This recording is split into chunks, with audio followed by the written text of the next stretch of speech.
What's up, Nerf Herders? Welcome to Take One Movie Reviews, where all reviews are done in one take. So Terminator Genisys, the fifth installment in the Terminator franchise, one of my most anticipated films of the year. And when they first talked about the plot for this movie and everything, I was really excited, on board for it, and the more the marketing kept coming and coming, they started spoiling their own movie and just got me less interested. So I went into this with zero expectations.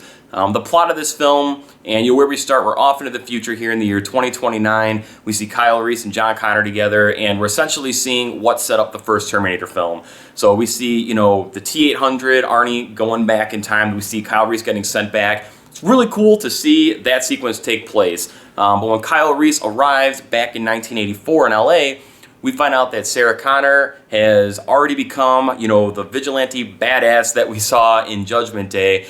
And, there was a T-800 sent back way back before the events of Terminator 1 now to alter the entire timeline.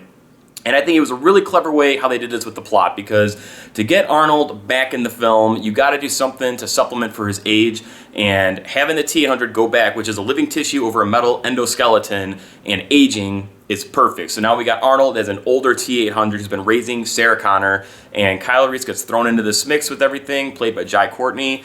And, that's where the film takes place, and then it alters everything else that goes after that because of the changes in 1984. So I know that sounds a little confusing. This plot is so convoluted. There's so many different twists and turns in, regarding time travel and changing the timeline and all that. And a lot of it makes absolutely no sense. So if you just turn off your brain for a little bit and just go for the ride with this movie, I think there's some fun to be had with it. But only for the first half or so of the movie, was I really kind of into this film. I really lost it by the second half. Everything that was taking place in 1984 with the alternate timeline, they did a good job recreating some of those scenes, those really iconic scenes from, the first Terminator film when Arnie first shows up and Kyle Reese and everything. So really cool nostalgia factor for that in the film.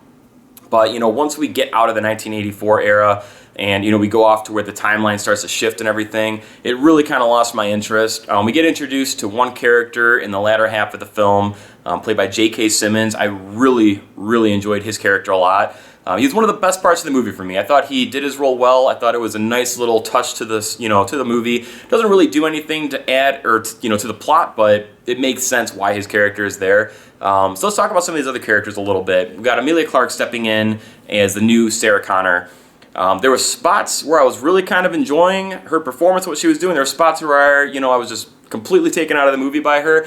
I don't think it's so much on her. I think it's a lot to do with the script and just how they wrote that character for the movie. Jai Courtney comes in as Kyle Reese, and he was okay, kind of the same thing. There's spots where I was like, all right, I can kind of see the Kyle Reese here, and other spots where it's just completely, dumbed down and stupid with it. Jason Clarke comes in as the new John Connor. I hated him as John Connor in this movie. I did not like his portrayal of John Connor at all, and I don't like Christian Bale's portrayal of John Connor in Salvation. I can't remember the kid that played him in Terminator 3.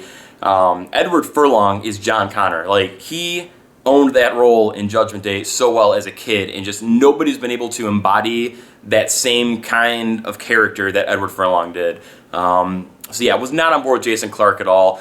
Most of his dialogue throughout this entire film is really just explaining the plot points and making sure the audience is trying to follow along with everything they're throwing at you here. So he was kind of just a character thrown in there for doing that. And we'll talk about the spoiler stuff a little bit later, probably about 30 seconds here. But Terminator, we all come here to see Arnold Schwarzenegger, who's returned to the franchise now. He is not a CGI blob. For a little bit in the movie he is, because we can't get the big buff Arnold anymore. But Arnold is awesome in this movie. A lot of fun. He completely owns the role of the T-800. And, he was sent back when Sarah Connor was 9, and she's been trying to humanize him a little bit as she's been growing up as well. So there's a nice balance between him being all machine, but you can see a little bit of the heart coming out here and there, and it makes for some really nice comedic moments. You could tell that some of those deleted scenes from Judgment Day where they were trying to teach him to fit in more, they definitely were paying some respect to that, which, it seemed really stupid and goofy for Judgment Day because it just doesn't work for that film, because that film's a big, epic action adventure film. This here is more of just, a big, giant, convoluted action film. So that comedy works a little bit more in here. But Arnold is fantastic. A lot of fun. There's one particular one-liner, and he delivers the one-liners perfectly in this movie. But one a little bit later in the film where he's talking about what he was doing over a course of a period of time and what had happened to him.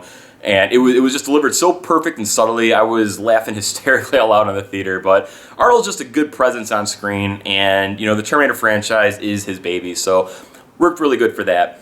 So I want to touch base real quick. If you've been able to avoid the spoilers that the trailers and the movie posters, everything have put across, good for you. Go watch the movie. You might find a little bit more enjoyment for the latter half of the film. So if you've not seen any of that stuff, stop watching right now. If you've seen it, no problem here. So the big thing that we all know that they revealed now is John Connor is a villain. And I hate that they revealed that, in the trailer and stuff, because you don't really know what's going on with John Connor in the film until that scene comes up where there's the reveal. And it added for some tension that it could have been a little bit of a more tense scene, but since you already know what's going to happen, you just kind of kick back like, well, all right, like that is what it is, and that's that. And everything moving forward with his character, I just did not like at all, because I did not like Jason Clarke in the role, and I just could not get behind how they did that. So not a big fan of that at all.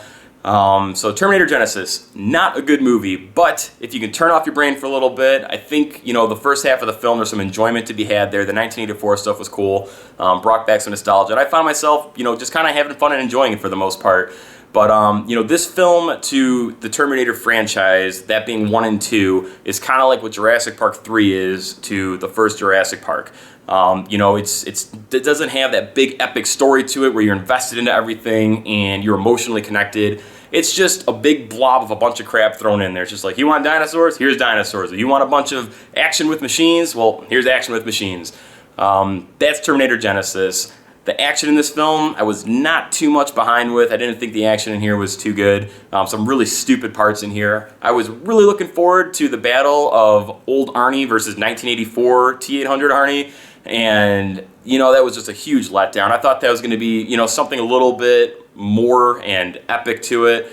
And I just thought it was a huge missed opportunity for fans, of those films that wanted to see that clash. It didn't hit home for me at all. So, some enjoyment to be had, but not a perfect movie by any means. So, if you guys are new to the Nerf Herder podcast channel, please make sure that you subscribe. And if you've seen Terminator Genisys, leave a comment down below. Let us know what you thought about it. Thank you very much for watching, and until next time... keep on Nerf Herding.